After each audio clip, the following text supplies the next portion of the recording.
Sometimes it raises difficulties back home. The families we left behind could be in danger. That's why we're afraid of being filmed.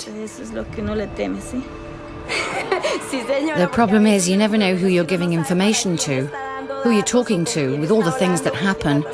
That's why sometimes suddenly you get scared. Our country is still at war, and the war has moved into urban areas. People are very afraid of getting recognized.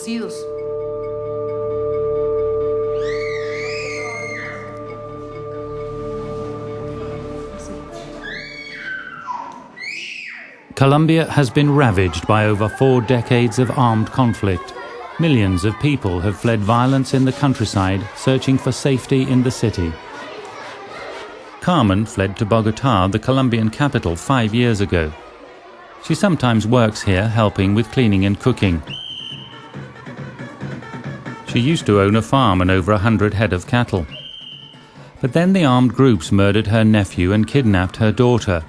To pay the ransom, she had to sell everything she owned. She got her daughter back, and together they fled to the city.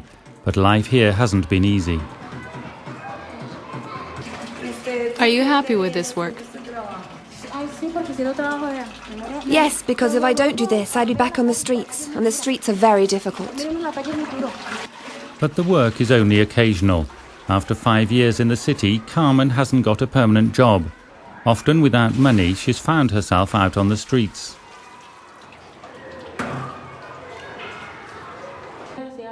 Sandra Ruiz, who works for the International Committee of the Red Cross, talks to Carmen about her life here. What's it like here? Life here is so difficult. It's difficult to get a job. You can't get a job because of the colour of your skin. Because I'm black, and it's worse if they find out you're displaced. Here you starve. I've been hungry for up to 5 days because I had no money for food.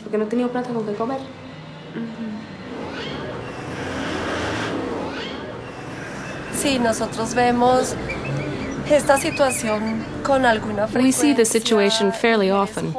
Young women alone with children. Of course, it is a very difficult situation because my job is to provide some food, to offer a few emergency items, but no more than that. So what we can actually do here is very limited. It is very complicated and rather frustrating.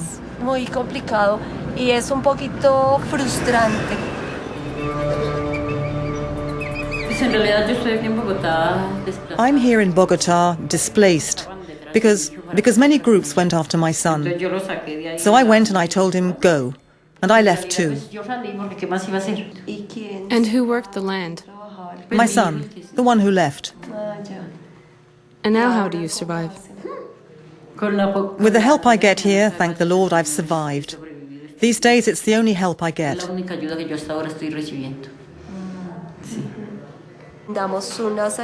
We give some basic help when people have lost everything. As well as food, we give pillows, blankets, cleaning materials, bed covers, jackets for children. These are the very basic items which help maintain people's dignity, as well as supply their basic needs.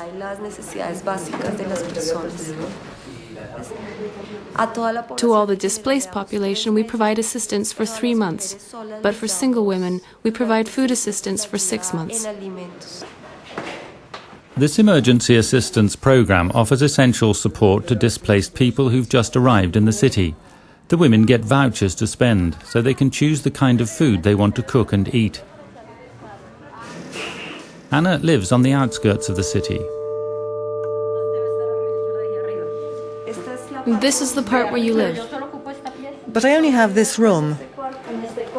How many people sleep here? 6. 6 people sleep here. Rent may be cheap here, but Anna is already 2 months behind. She hasn't been able to find a job, and she's looking after 5 other people, including a disabled daughter.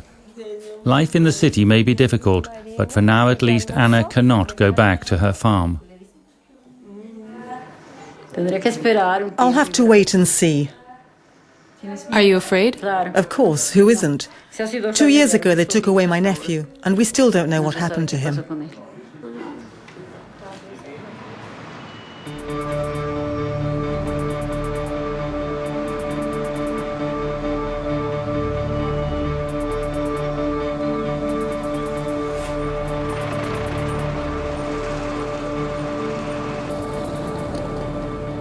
An estimated 3 million people have left the countryside for Colombia's large cities to escape the violence.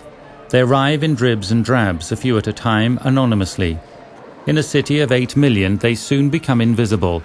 This is what they want. Their greatest fear is to be found by those they fled.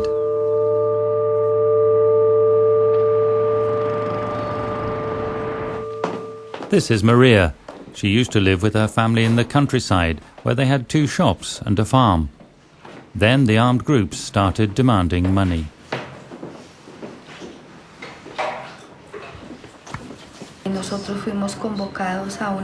We were called for a meeting with them. We were physically tortured.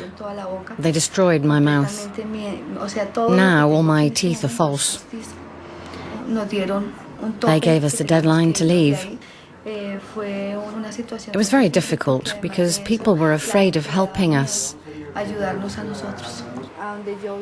When Maria's family arrived in the city, like so many others, they had to start from scratch. But they refused to lose hope. The whole family of 14 people worked together. They managed to get by, recycling cardboard boxes and cooking and selling a Colombian snack called envueltos. It's taken time, but Maria and her family are getting their lives back on track. If the state doesn't help us, we cannot stand by and wait. We have to do what we can to support ourselves.